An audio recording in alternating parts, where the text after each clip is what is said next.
Okay, so in regards to your advice on the economic benefit / cost, presumably costs, have you got a figure? Does the Climate Change Authority have a figure for the total cost of getting to 80%, 82% renewables by 2030? No, that's probably more the domain of AEMO and the market bodies. Okay, so fair enough. They may come up with it, but your advice is to give, your purpose here is to give advice on the economic benefits or costs. So surely you should know that number.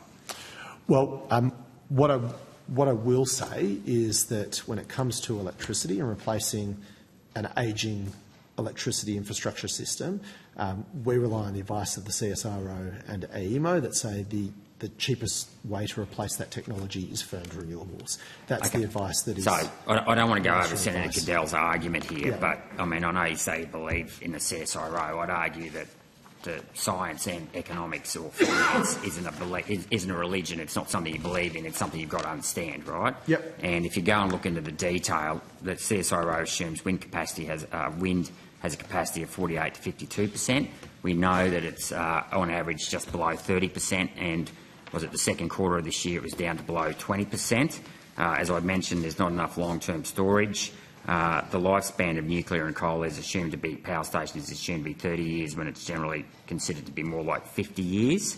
They excluded the capex of all the renewables going into the system up till 2030, and they exclude the cost of recycling, which, yet again, you've got a coal mine, it has to pay environmental bonds because it has to, clean up the mess after it makes it.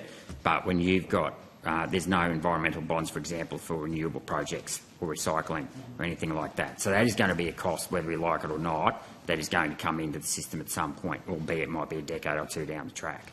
I think there's a number of factors to consider. I mean, it's not only the cost, it's also who's going to pay for it. And right now, private capital is flowing into the market to build renewables. I mean, if your argument is the government should be using its balance sheet to crowd out private capital, then you and I are going to have a bit of a different view on that. But I think that the government balance sheet should be reserved for things that the private sector won't provide, education, public transport, those kind of things.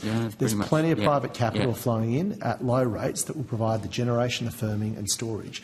So the question is, do you believe that there should be big government in this country building energy infrastructure and pushing out private investment, or do you think the private sector should be allowed to come in, build the stuff that will also lower household bills so the government can focus its firepower on the parts of the economy and the public services that the people expect? And that's fine. That's a great ideological debate, and I'll finish up on this one, though. But this is the problem. I'm more than happy for the private sector to come in on the condition that they don't then become a conga line of rent-seeking parasites, which is what we've got in terms of all the subsidies from the government. And I just touched on one this morning with the contracts for difference. We've got the CEFC. And I mean, yet again, if renewables are cheaper, why do you have to use the government bank and not a private bank? We've got ARENA, we've got the Snowy Hydro project, we've got lithium chargers, car battery chargers are being subsidised. We've got a whole raft of subsidies being given to the private sector. And this is my problem with the hypocrisy of the neoliberal ideology of let's privatise everything, because what we've seen in the last 20 years is that they've eventually had to go back to the government cap in hand asking for more subsidies. So by all means, I'm happy for the private sector to be involved, but they've got to do it standing on their own 2 feet. Well, Senator, can I say there's no bigger rent-seeking parasite than the nuclear industry? That's exactly what they're coming to the people of Australia with the handout for. Are you calling ANSTO a parasite?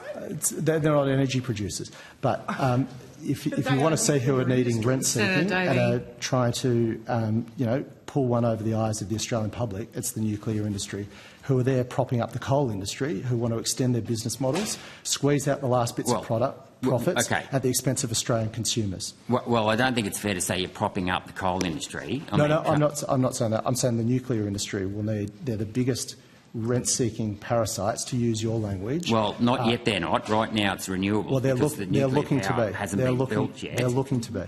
Well, we're not there yet. We're talking about now. And I might add, if you go back, people want to pay a lot of rent to these vested interests when there's no business case or economic case for it. And I think that needs to be as I drawn said, out there's a lot of here by assumptions. this committee. Okay, cheers. Thanks, Thank you, Jeff. Senator. We'll leave it at that.